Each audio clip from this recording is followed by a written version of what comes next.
things have really slowed down in the Apple world. I feel like the leaks have been super non-existent. We've got no information, but there's enough here to talk about and to give you the good news and the bad news on what lies ahead for the rest of this year and also into 2023. So Matt, how you doing? How's your week been?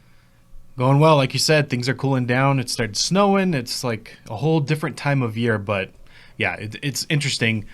I guess let's just get into it. We were expecting the possibility of maybe 2 fall events, and well, I guess we got no fall. Well, okay, let me rephrase that. We got fall events for the iPhone, but I mean, I guess a second fall event. We didn't get that October event that we were expecting. Instead, we got the leaks of the iPad, which I have the base iPad here right in front of me for everyone watching the video.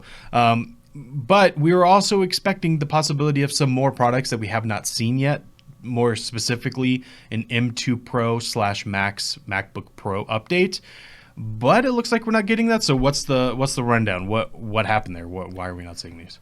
I don't know if it's a chip shortage thing or if there's some other logistics or economic things going on. Maybe Apple's just trying to sort of wait out to see what happens with economic doom, things going on. Whatever the case is, I think that they just sort of put the pause on it. Tim Cook, I think, said at the earnings call that they are sort of, he said in not so many words, like the Apple product line is sort of finished for the year. Like as it stands, like that is what we have right now going to be what we have going into the holiday season. And looks like no MacBook Pros for this year. And really, according to Tim, if you make those words, be reality, then that probably means no other new products for the rest of the year, right?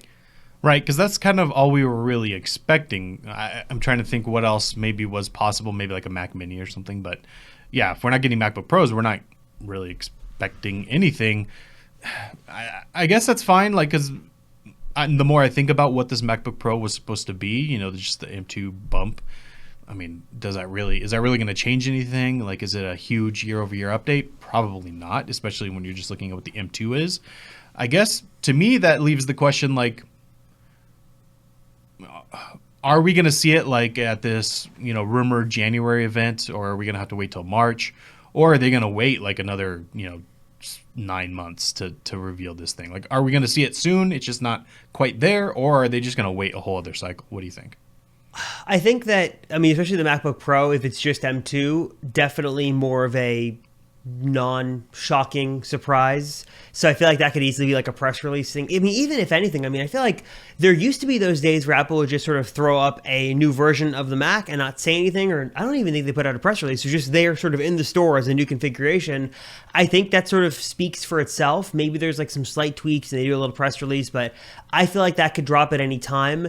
Maybe we see some sort of spring event where we get some other M2 Macs. Maybe that's where we get Mac Pro, Mac Mini, iMac gets M2, then MacBook Pro gets M2. But I feel like there's no waiting around just for that because it's not supposed to be that exciting. It's very predictable. Yeah, and I guess the only reason I'm thinking like I agree with you pretty much. I think that's exactly what's going to happen, that we're just going to see some kind of, non-exciting bump.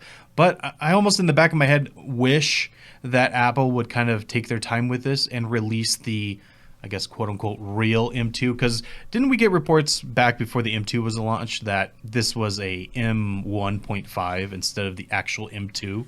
And that's why the, everything benchmark wise is not that exciting. It'd be nice if they just, waited until there was a real exciting update that they could do, if that's even possible or if that's even true. That'd be nice. But at the same time, it's like, I guess it doesn't really matter. If they update it quickly and regularly, then whenever you need your new product, you just go buy it and it's going to be the best thing that you can get at the time. So it's like, I think that's fine. It's just, I guess it throws the rest of the schedule off, which if 2022 is anything to, if there's anything to remember about 2022 is that the schedule that might be planned is nowhere near what's actually going to happen, because if we look back on the entire year, nothing that was supposed to happen the way it did happened the way it did. So I guess going forward, it's the same kind of story. What's funny, though, is that I feel like if we look back at 2022, it's actually a pretty good year for hardware. We got Mac Studio, we got Studio Display, we got new iPhones, we got... Did we get a new iPhone SE? Was that this year? It's like there's so many like different things. We got what am I missing here? iPads, we got Apple TV, we got Apple Watch AirPods Ultra. Pro, Apple Watch Ultra. I feel like a pretty good year, actually, all in all, for hardware. And it sort of makes me cautious about what we could see next year. Like, Apple usually true. doesn't do like a multiple hardware jam-packed years back to back. It seems like this year was pretty good. Next year is probably going to be more of a softball with updates like that M2 MacBook Pro. That's probably going to be the story, at least I'm thinking right now, was what the rumors are shaping up to be going to be more of a status quo year.